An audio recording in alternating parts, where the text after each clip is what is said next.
Semenpala FC yang juga Wakil Ketua Komisi 6 DPR RI Andre Rosiade menuding biang kegagalan Semenpala FC adalah ketidaktepatan proses pemilihan pemain oleh pelatih di awal musim. Hal tersebut disampaikan Andre Rosiade usai Semenpala FC mengalami kekalahan lagi pada laga ke-13 BRI Liga 1.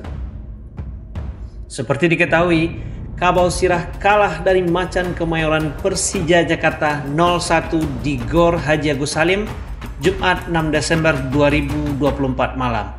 Berikut pernyataan langsung dari Andre Rosiade yang dikutip dari akun Instagram @bolapadangpariaman. Kualitas pemain yang salah juga karena memang pelatihnya salah memilih pelatih salah memilih pemain. Nah, ini yang menyebabkan kualitas pemain kita harus jujur tertinggal dengan tim lain. Nah, apa yang dilakukan pembenahan oleh manajemen? Pertama, kita sudah merekrut pelatih baru, ya Almeida. Dimana saya menyaksikan langsung, memang kualitas Almeida ini jauh dari pelatih sebelumnya. Teman-teman kan bisa menyaksikan dengan kualitas pemain yang ditinggalkan. Secara organisasi dan transisi kita jauh membaik. Secara permainan kita jauh membaik. Tapi memang kualitas pemain kita memang tertinggal. Nah, untuk itu ya musim menghadapi putaran kedua tentu akan ada pemilihan besar-besaran. Ya, tim kepelatihan sudah melakukan evaluasi. Jadi saya pastikan akan. Siapakah pelatih yang dimaksud oleh Andre Rosiade?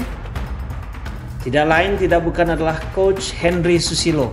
Pria kelahiran Bukit Tinggi ini dipercaya menjadi pelatih kepala SPFC sejak musim 2024-2025 bergulir.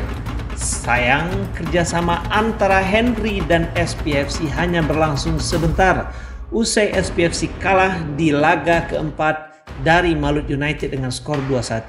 Pertanyaannya, benarkah semua kegagalan ini ulah kelalaian Henry Susilo?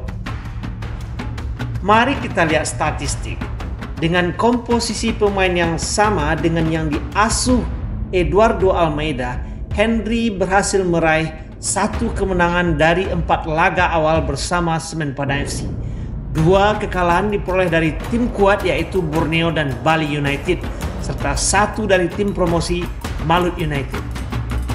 Faktanya adalah kemenangan atas PSS Sleman yang diraih SPFC bersama Henry Susilo merupakan kemenangan satu-satunya hingga saat ini. Dengan kata lain, semenjak diasuh Eduardo Almeida, SPFC belum pernah menang. Dari 7 laga di bawah arahan Edu, SPFC hanya meraih 3 hasil seri dan 4 kekalahan.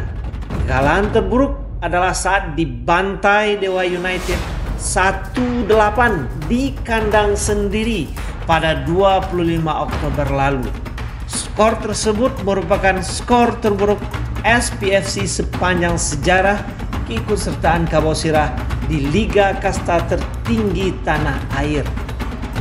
Jadi, siapakah menunjuk siapa dan siapa bertanggung jawab apa? Kita tunggu saja kelanjutannya.